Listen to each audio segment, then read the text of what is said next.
Welcome to another Dragonheir Silent Gods video. Hope you guys are having an amazing day. Guys, we are almost 1 week away from the relaunch of Dragonheir Silent Gods. Probably it will be renamed Dragon Stride Reborn or something like that, at least in the USA, Taiwan, and other areas where they cannot keep the exact same name. They actually released a new video on their channel called the Galloping News. We're gonna do a quick reaction to it. I kind of like wanna go over a few topics that I think they're pretty important overall. We're gonna find out exactly how many free summons we are going to get just by playing in Season 1. Now, I've already seen the number and it's astonishing. Comparing it with what we used to have, is honestly like a different game. Now, currently, I am on the test server. I am playing the test server and I will make a different video on basically what's my experience with it so far.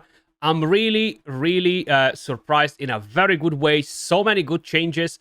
I'm gonna try to pinpoint everything in the other video that I'll be making to kind of like show you how different it feels, right?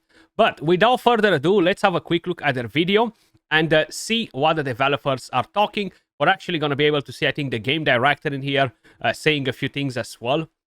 And kind of like what's their whole plan for the game, what sort of plans they have for the near future, etc. Hey there, travelers! Welcome back to Galloping News. Wait, where is everybody? The arena's empty. Strange. I thought the Crimson Crow issued a monster bounty right here. Horus! Landor! Where are you? They're gone. One thing that I do want to I'll give a bit of a feedback, right? And that's basically their video creation for this type of videos, like this one right here. I think they have a lot of work to do to improve the way they are doing all of these graphics and stuff. I'm really not sure exactly which part of their team is dealing with them, but I feel like there's definitely a lot of room for improvements in terms of how they're kind of like portraying the entire world, the way Sagomir moves around, etc. So they definitely need to do a lot of work on this. Hello. Who are you? There we go. So he's the producer, I would assume game director, right? It's more or less the same cup of tea, if I'm not mistaken.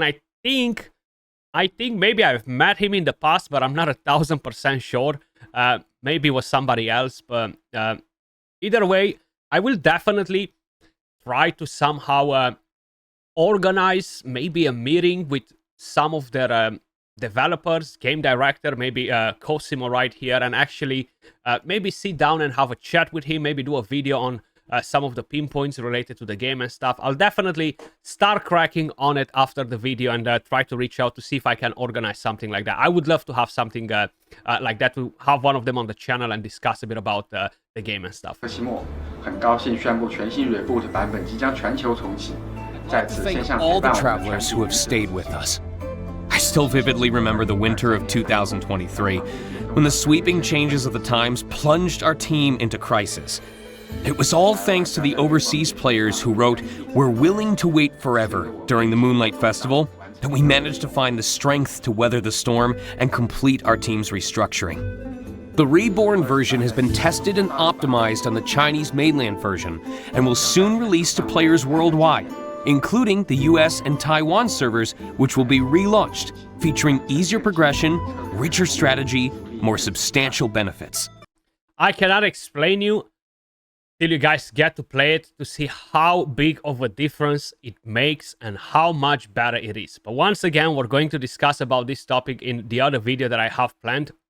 One thing that I really want to address is basically some players feel kind of like betrayed by the whole thing that happened with Dragonheir. I do get their point of view as well, but honestly, think about it in the following way.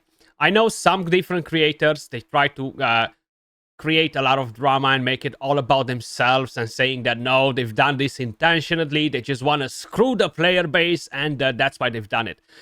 That is just so wrong on so many different levels. Think about it in the following way.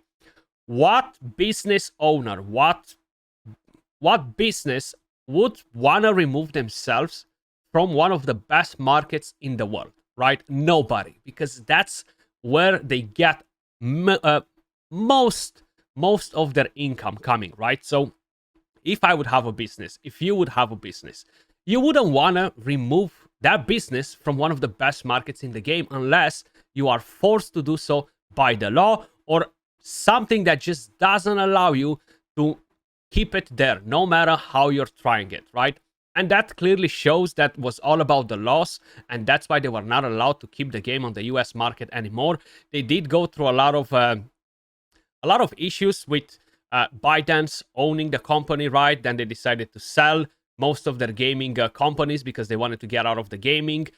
Tencent bought the company that had Dragonheir and some other games, and that was a big fiasco, right? They had a lot of issues, a lot of legal issues that literally forced their hand, and they were not allowed to keep the game on the market. I really do not think that any business owner would just say, you know what, screw those guys, let's remove the game from their market because I feel like doing it today, right? So I think we should be a bit more understanding with this topic because if you put yourself in that position, you wouldn't want to remove that business from there, right? So I think it's exactly what happened with the game. They've mentioned that they had a lot of issues and stuff. They will talk a bit about it more. So that's kind of like one of the main topics that I wanted to cover in today's video, right? Personally, I do understand the player base, some of the players that are frustrated with the whole idea. Second point I do not understand is why they haven't gave more rewards to the returning US players that had accounts.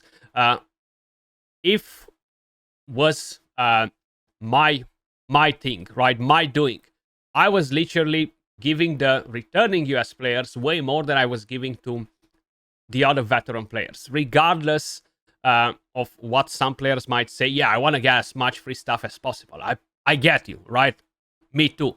But in order to kind of like try and rebuild that trust, that's what I would do. I would give more rewards to the returning US players, just to basically show my gratitude, right? For whoever wants to come and play the game again. But that's something that hopefully they will get to basically rectify in the near future.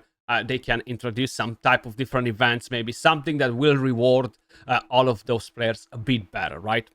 Every detail embodies the promise that not a single global player will be left behind. After joining Tencent, we're more determined than ever in our commitment to long-term operations. Season 2's Dark Lady and the upcoming skin system are already in development, with more IP collaborations and diverse heroes sure to come. So they already have the second season planned out. They will introduce skins. The reason why I'm saying that is because I've seen a lot of people. Some of you guys like what they've done to some of the older characters like Vitar, Flora, etc. But some of you don't. Some of you actually would prefer to keep the old skins. So I really hope that they will introduce that feature where you guys get to basically keep the older skins, right? So regardless of how they will introduce them into the game, hopefully they will give you that option basically. So they are very determined for basically keeping the game on the roll for a very, very long time. They're working hard on it. They have a proper, solid team. They have the foundation of the game. So honestly, as long as they don't get in any legal issues, nothing should stop them. Anthea's story will continue season after season, fueled by the power of your passion. Thank you, travelers, for the warmth you offered us during our darkest hours. We're about to set sail on a new adventure. Whether you're old friends returning after a long absence, or new companions meeting us for the first time, Adenthia will always welcome travelers whose hearts burn with passion. That is why we're taking this reborn very seriously. To provide the most practical improvement to all players' experience, we've decided to make major adjustments to the summoning gameplay pricing. So this is actually a very good change. I've already covered it in previous videos. I know I'm always seeing the comments. What's happening with this? What's happening with that? I know you guys don't get to watch every single video that I'm posting or other creators. So this once again will refresh your memory to know exactly what happens with the conversion rate, what you're keeping, what you're not keeping, everything will be explained in this video once again. The most significant changes, Heliolite dice prices will drop dramatically from 350 worm arrow to 100 worm arrow. Wait, Heliolite dice dropping from 350 worm marrow to 100 worm marrow? That's the craziest adjustment I've ever heard. But I heard the legendary hero summon rate will drop to 1.5%? Well, that seems a bit concerning. We completely understand your concerns, but rest assured, the summoning system's pity mechanism will be fully optimized, and the new rules will bring more surprises and guarantees. Specifically, the optimized summoning mechanism will guarantee a legendary hero for just 7,000 worm arrow, compared to the previous pity mechanism of 12,250 worm arrow. So yeah, I was actually going to address this, because I've seen some people saying, well, the Mercy requires us to open more Heliolite dice now. It does, but the price is much, much lower. And hitting the Mercy is kind of like getting into a point where you're unlucky, right? So it's not something that's going to happen on every single summon. Plus, it's almost half the price of what it used to be before to hit the Mercy. You cannot expect to hit a Mercy every single time. Sometimes you're going to go in and bang. Maybe you do a 10 pop and you're going to get 3 legendaries in it. 2 legendaries. Other times you might hit a Mercy. But either way, it's much, much cheaper than it was before. Regardless of the fact that you need 70 summons instead of 35 as it used to be before, if I remember it correctly. And the fact that we're getting so many free summons, guys, just wait till we get to that part. Probably you've seen it in the thumbnail, but it's just so much better. This will directly save everyone 5,250 worm arrow. Not only that, but epic hero drop rates during summoning will also increase significantly, bringing travelers more essence of creation to help with artifact refinement. That's very good. At the same time, the new version's card pools have prepared a summoning carnival for everyone. Every 50 cumulative draws equals a bonus 5 draws, and every 100 cumulative draws equals a bonus 10 draws. Complete 300 draws to choose the current period's legendary hero. These adjustments ensure every traveler gets a more affordable summoning experience with an abundant amount of rewards. Oh, I can't wait to summon to my... I do love the fact that they've added banners for all of these rare characters. And this will change every season. I think they will change actually every 30 days. I might be wrong on that, so do not hold me accountable, because I've got onto the test server, right? And it seems like it's a bit more advanced. We might actually be in the second season on the test server. Even though it shows Season 1 Gate of Chaos, the thing that makes me think that we are in the second season on here is the fact that we have the Dragon God summoning banner, which is the Dark Lady. And as we've just seen it in the video, they said the second season will be called the Dark Lady. And I think she will only be added to the game during the second season. And as you guys can probably notice, we have all type of different summoning banners where at 300 summons, you're going to be able to select which one of them you're getting, which is actually really, really good. But yeah, I love the banners. Let's go back to the video. My heart's content. The summoning gameplay optimization truly is a sincere change for the better. What could be more heartwarming than direct price cuts? I can almost hear everyone's wallets sighing with happiness. Absolutely. But this alone isn't enough. So I assume you've prepared other gifts? Exactly. Before the official launch, we prepared 5 major benefits for everyone. The server-wide milestone event is now open for pre-registration. Once we reach the target number of participants, every player can claim 20 Heliolite dice for free. Participate in the friend assistance. So just those 20 that we're going to get for free from the pre-registrations will give you that guaranteed legendary that you're going to get on the very first 20 pools. Everybody on the very first 20 pools will get a guaranteed legendary from the banner, okay? So make sure you're inputting that prophecy code only after. I've done a video explaining all that the other day, so make sure you're not doing that mistake. Event. Rally your battlemates to pre-register immediately for a chance to win random legendary heroes, special design titles, and exclusive chat frames. If you have players that you can invite in, you actually have a chance to even earn a random legendary, which is really, really cool. It seems like I have no friends to invite, guys, and I won't be taking part in that event, but maybe some of you guys do. The highly anticipated Prophecy Summon event is also live, offering up to 250 summon opportunities with a guaranteed 3 legendary heroes to help you build your dream team. We talked about the prophecy summons quite a bit. We know how the event goes. It's a pretty good event, especially if you're lucky on the pulls there. I've tried quite a few emails.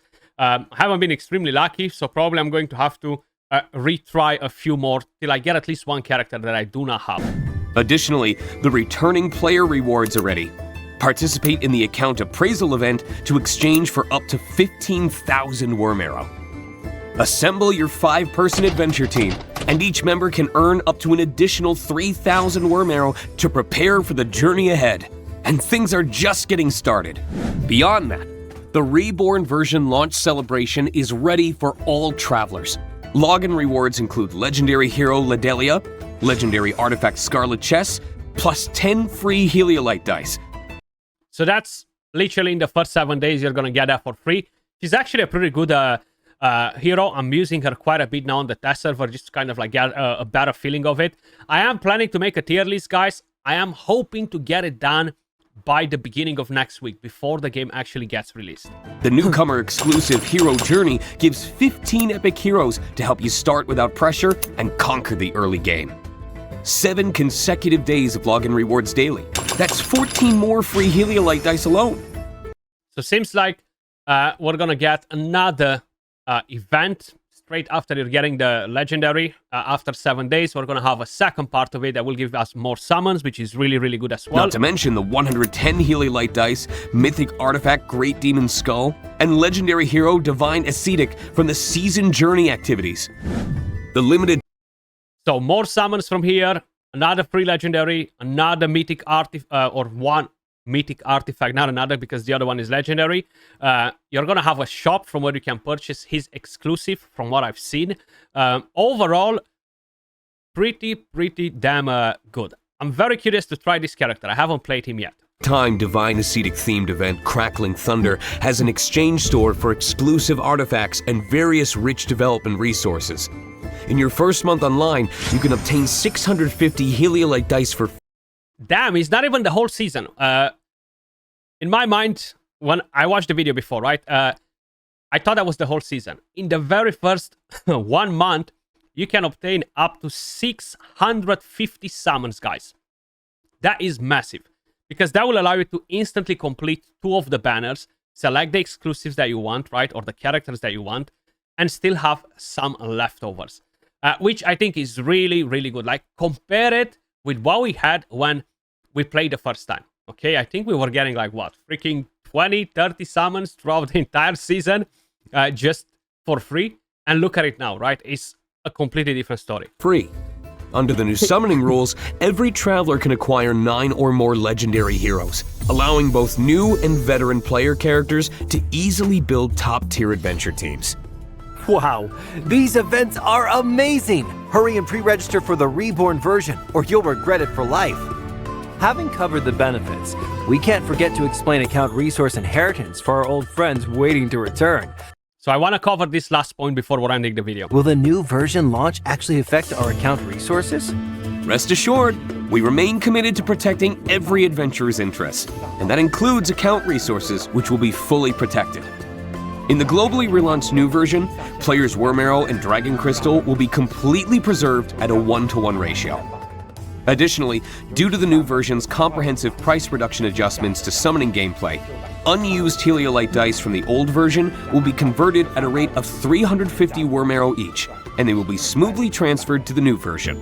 Furthermore, unused time remaining on the Worm Arrow mining warrant and the daily supply from 3 years that travelers purchased will be fully inherited and continue into the new version. By the way, I think I saw the price for this ride pack. It used to be something completely different. I think it's $5. I think that's freaking $5 a month to get 70 summons, which is crazy value. Really, really good. Hopefully, it will be 5. I think it is 5 though. Travelers who have unlocked Walker's Selection additional rewards will also automatically receive the corresponding unlock items for the new version content. In addition to legendary hero avatars, avatar frames, and other appearance items, hero selection chests, skill scrolls, D&D collaboration series items, heroes, and artifacts will all be preserved at a 1-to-1 ratio, and will be directly distributed to the character accounts that inherit resources in the new version. We hope this helps returning old friends smoothly join the new adventure. We also welcome new friends to Adenthia, and we look forward to embarking on a brand new magical journey together. So that's pretty much how is it going to work, guys. I know I've mentioned it in different videos, but for whoever did not have a chance to watch those videos, basically they explain everything in their own video as well.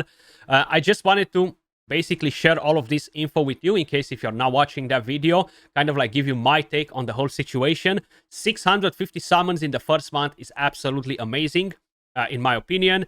As I've mentioned, I've been playing the game on the test server and so many good changes, but I will be releasing a different video on it, trying to compress everything into a video and basically share with you guys my experience so far. As usual, appreciate all of you guys watching. If you enjoy the content, smash a like, subscribe to the channel for more Dragonheir content, daily news, tips and tricks, pretty much everything that you need to know related to the game. And I will catch you all in the next one. Peace.